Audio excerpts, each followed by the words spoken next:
গাড়ি প্রেমী জুবিন গার্গের অজানা সম্পত্তির খতিয়ান। আপনারা দেখছেন এসআর নিউজ অফিসিয়াল। এখন আগে পরেও নমস্কার, এসআর নিউজ অফিসিয়ালে স্বাগত।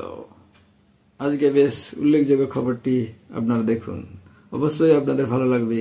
আর ভালো লাগলে বেশি করে লাইক করুন, পরিচিত বন্ধু বান্ধবদের বেশি করে শেয়ার করুন।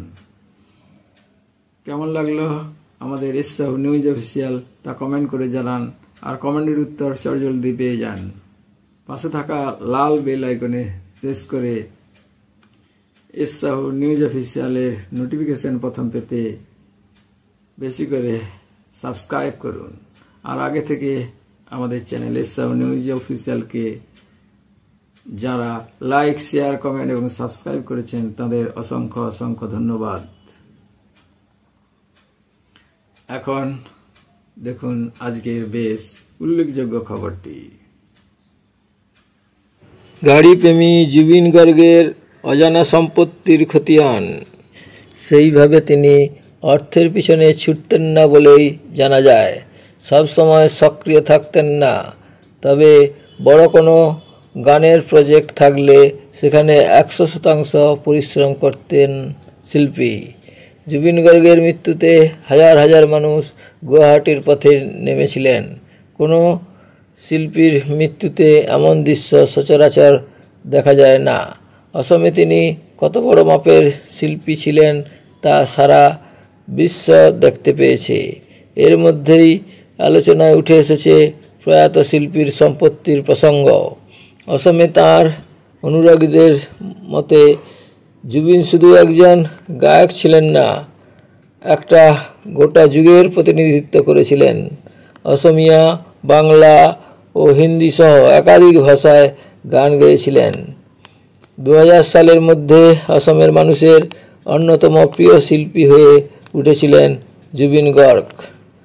তারপর থেকে আর পিছন ফিরে তাকাতে হয়নি তাকে। ছবির গান এবং অনুষ্ঠানে গান গেয়ে রোজগার করেছেন। 2024 সালের একটি প্রতিবেদনে অনুযায়ী জুবিনের সম্পত্তির পরিমাণ 70 কোটি টাকা। এর মধ্যে বিজ্ঞাপনের কাছ থেকে অর্জিত পারিশ্রমিকও রয়েছে। তবে মাসে তিনি কত টাকা রোজগার করতেন তার কোনো সঠিক হিসেব কখনো প্রকাশ পায়নি। সেইভাবে তিনি অর্থের পিছনে ছুটতেন না বলেই জানা যায়। সব সময় সক্রিয় থাকতেন না, তবে বড় কোনো গানের প্রজেক্ট থাকলে সেখানে 100% পরিশ্রম করতেন। সারা বিশ্বে পরিচিতি পেলেও নিজের রাজ্যের সঙ্গে জড়িয়েছিলেন। বড় শহরের হইচই থেকে দূরে শান্তিতে থাকতে পছন্দ করতেন। নিজের বাড়িকেও অসমের তৈরি বিভিন্ন জিনিস দিয়ে সাজিয়েছিলেন। বিভিন্ন হস্তশিল্প, বাঁশের তৈরি জিনিস এবং হাতে আঁকা ছবি দিয়ে সাজিয়েছিলেন নিজের স্টুডিও। গাড়ি ও মোটর বাইকের প্রতি বিশেষ ঝোঁক ছিল তাঁর।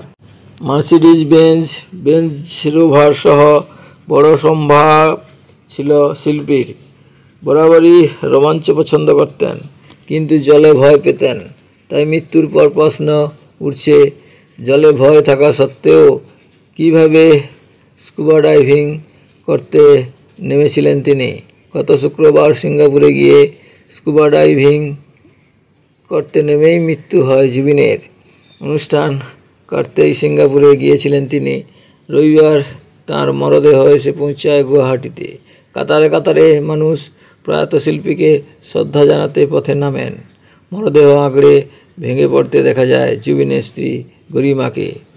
মঙ্গলবার 7 সকালে অর্জুন বড়ুয়া স্পোর্টস কমপ্লেক্স থেকে গুয়াহাটি মেডিকেল কলেজ নিয়ে যাওয়া হয় জুবিনের শবদেহ।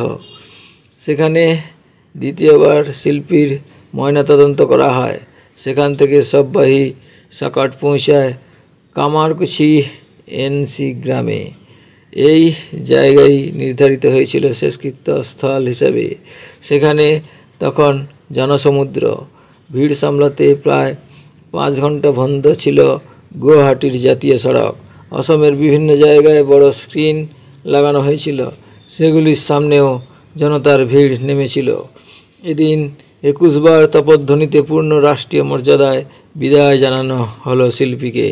অসমের চোখের মণিকে সকলে বিদায় জানালেন চোখের জলে। সকলের কণ্ঠে জুবিনের গান মায়াবিনী রাতির বুকুত। 2 বছর আগে এমনই শেষ ইচ্ছার কথা জানিয়েছিলেন জুবিন। স্বামীকে শেষবারের মতো বিদায় জানাতে গিয়ে কান্নায় ভেঙে পড়েন জুবিন পত্নী গরিমা। পান ভীষণ পছন্দ করতেন জুবিন, সে কারণে শেষ যাত্রায় পানের ব্যবস্থা করেছিলেন গরিমা। 2017 সালে নিজের জন্মদিনে একটি চন্দন গাছের চারা রোপণ করেছিলেন জুবিন। সেই গাছকে শিল্পীর অন্তিম শয্যায় দেওয়া হয়। তার মুখাগ্নি করেন ছোট বোন পামি বড়ঠাকুর। সঙ্গে ছিলেন জুবিনের সহযোগী অরুণ ও কবি গীতিকার রাহুল গৌতম। দূরে দাঁড়িয়েছিলেন শিল্পীর বাবা মোহিনী মোহন বড়ঠাকুর। এসেছিলেন জুবিনের 4 পোষ্য সারমেয়। ছিলেন অসমের মুখ্যমন্ত্রী হিমন্ত বিশ্ব শর্মা, সঙ্গে কেন্দ্রীয় মন্ত্রী কিরেন রিজিজু সহ আরও অনেকে। শেষকৃত্যস্থলে জুবিনের স্মৃতিসৌধ নির্মাণের জন্য 10 বিঘা জমি দেওয়া হয়েছে রাজ্য সরকারের তরফে।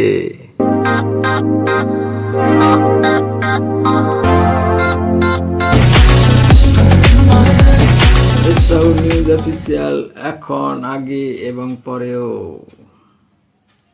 আপনাদের এগিয়ে যেতে অবশ্যই দেখতে হবে এসসাহু নিউজ অফিসিয়াল, না হলে পিছিয়ে পড়তে হবে।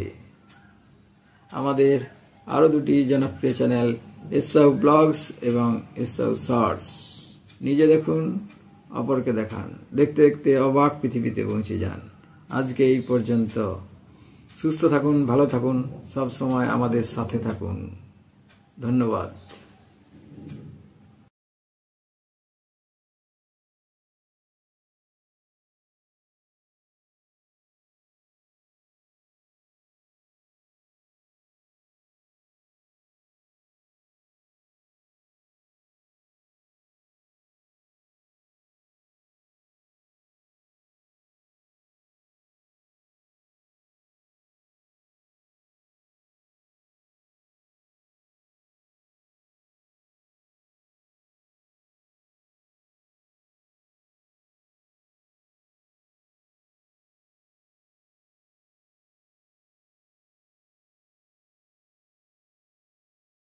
আপনারা দেখছেন এসসাহু নিউজ অফিসিয়াল। ধন্যবাদ।